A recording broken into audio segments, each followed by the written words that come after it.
Welcome back, strangers, to another exciting episode of Australian Kindred. And today we're at the beautiful Bremer Bay. It's not too bad a day today, about 22 degrees. Water's a little bit cooler. Starting to get used to it. At least the sun's shining. It's got a bit of warmth in it. It looks like the wife just caught a crab. Let's take a look. Check out this for a view. Look at this bay. Really? You catch that on the line? Maybe that's all that's out there. We're parked down here in the soft sand. You can tell here that the beach frequently gets used by recreational vehicles. It's just tyre tracks everywhere. The caravan park is huge and it was packed out. We could not get in there, which was okay because there's a bush camp we stayed at. We'll show you that. Hopefully while we're here we'll get to go out and see the killer whales. We'll just see what happens with the weather.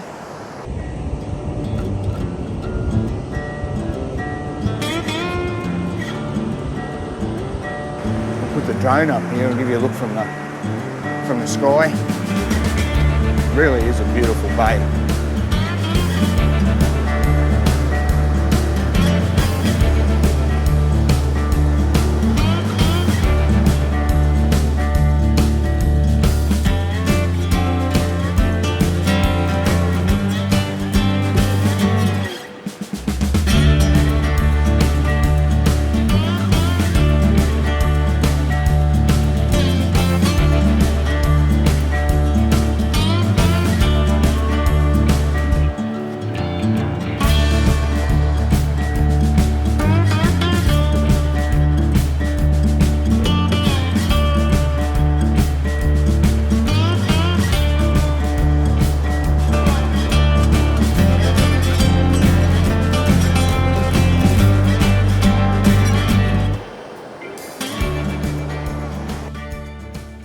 Bremer Bay belongs to the great southern region of Western Australia, best known for its amazing beaches and a great scenario for those wanting to steer clear of all the populated areas, and of course well known for its whale watching.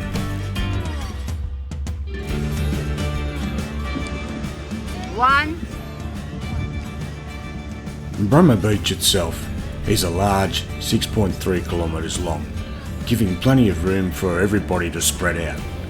One of the main activities here is to fish for the southern heron, and at certain times of the year, the salmon. Hi Jojo! Bye bye!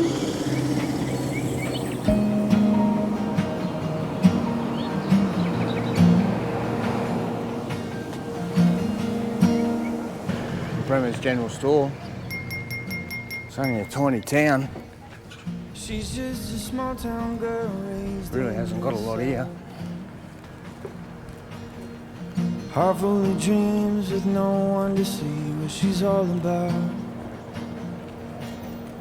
She's not the one to run around and she. This single store here in Bremer Bay has everything you need, and we stop in to replenish supplies and grab a couple of souvenirs for remembrance. What have you got there? That's it? That's enough? That's all the rice. They didn't have anything. This is a beer. You're buying plenty. Everything at Bremer Bay is expensive. There's no two ways about that. Hearts grow cold. Anyway, some warm clothes. Well, with that done, let us make our way to the campsite and we'll do a quick little tour. Of I love you.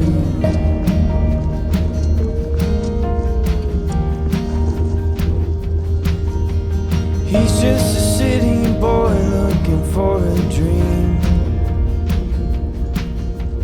Had a heartbreak that knocked him off his feet. We're at Tozer's bush camp, Bremer Bay. It's a mad little camp. It's about 20 k's outside of Bremer Bay. Bremer's only a small little town. So we'll show you around, give you a look at what the camp's all about.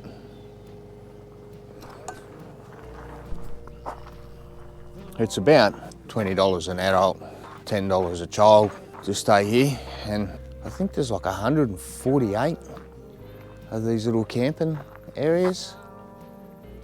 There's a bit of bush around them. You can see over there the amenities. We'll have a look at that. It was Easter Monday. Yesterday this place was packed out, and today most people have gone. So there's quite a lot going on here. There's little camps, there's no fires allowed here. And I read up about it when Robert Tozer bought the camp. A couple of years later there was a big bushfire come through here, and all the farmers struggled for the next couple of years. And that's the main reason why. I'm guessing he doesn't like any fires in his bush camp. There's little walking trails off all the camps. For every second or third camp there's a walking trail. There's also trails around, little walks. Takes you down to the swamp and whatnot. There's a variety of plant life, all Australian sort of local vegetation. Check out the size of these gum nuts, pretty impressive. He advertises the camp as the best camp kitchen going around. So we'll take a little look at that. This is it, the camp kitchen area. The tables and chairs on the outside here, some fire. I guess you can have a fire as long as you're in this localised area. So this is the camp kitchen. Tables and chairs and fridges. There's a little fireplace here. This is a gas cooktop. Somewhere to wash your dishes. Bit of paraphernalia about the place. Well, we go out this door.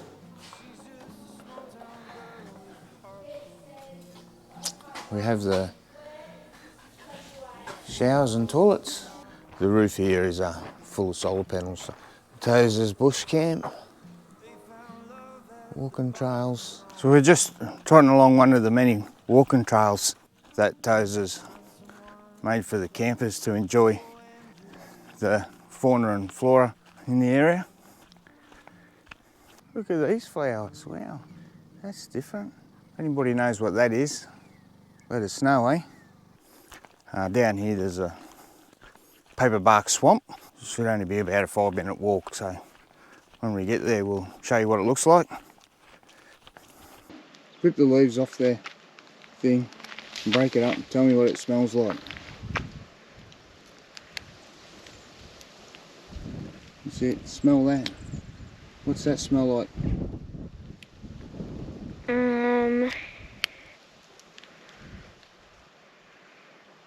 Eucalyptus? Yes. Vicks vapor rub? Does it smell a bit like Vicks? Yeah. So I'm assuming that this is the swamp area, and there is a lot of paperbark trees in here.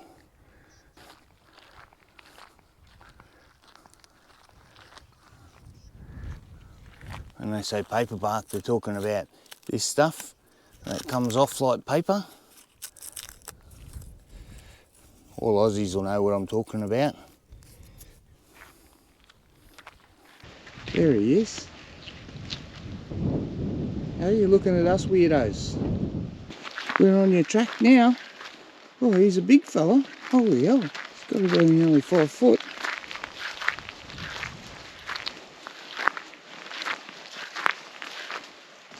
There he goes. That brings us to the end of our bushwalk. We'll see you later on. Another day and it's another adventure. We're up with the rising sun and we're ready to set off into the deep blue. But not before we admire the camp in the morning sun.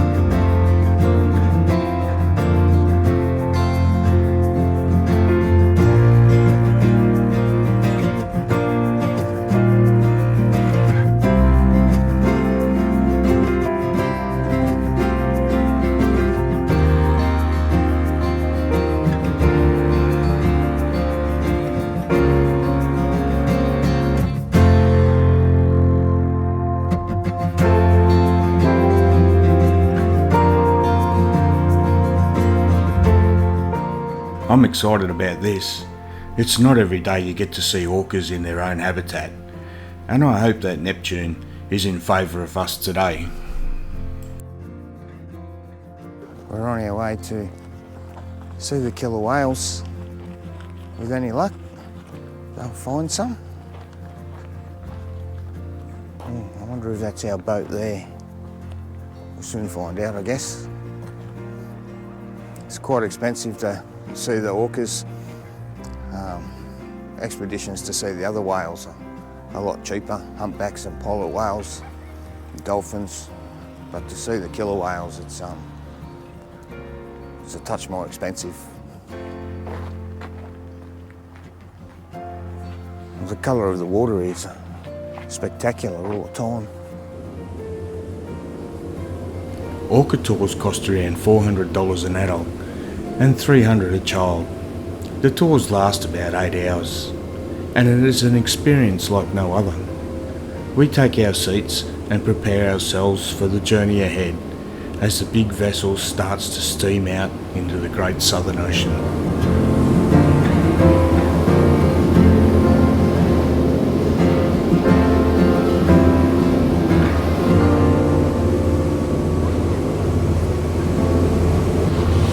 Quite a swell. This boat's thumping through it. Fast rate of knots. Majority of the crew on this ship are here to research the orca. They know each one by name and rank within the pod. And today they tell us we have found the orca at the beginning of a hunt and explain how and why the pod splits up to work together. Oh, there they are, way over there. For the purpose of hunting down a feed. Usually a pilot whale or a shark. Notice as they manoeuvre, these orca are so streamlined and very powerful. They don't carry a lot of barnacles or anything like that compared to other whale species. Dolphins are very streamlined, they shed many layers of skin. A bit further over to our right, but here's come back with a couple of the other girls. The whole family is here. Everyone looks to be accounted for. 9 pod members, most here just to our left and the rest just down to our right.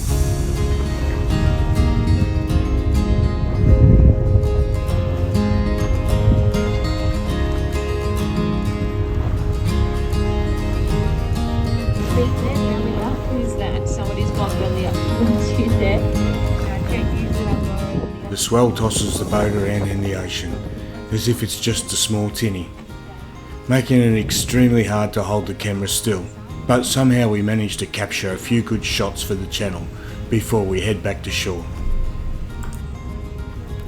There is just one lonely seal to greet us as we pull back into the dock to alight the cruiser. I hope you have enjoyed this as much as me, and if so, hit the like and subscribe button for us, and until then, shoo-a-roo. What'd they give you?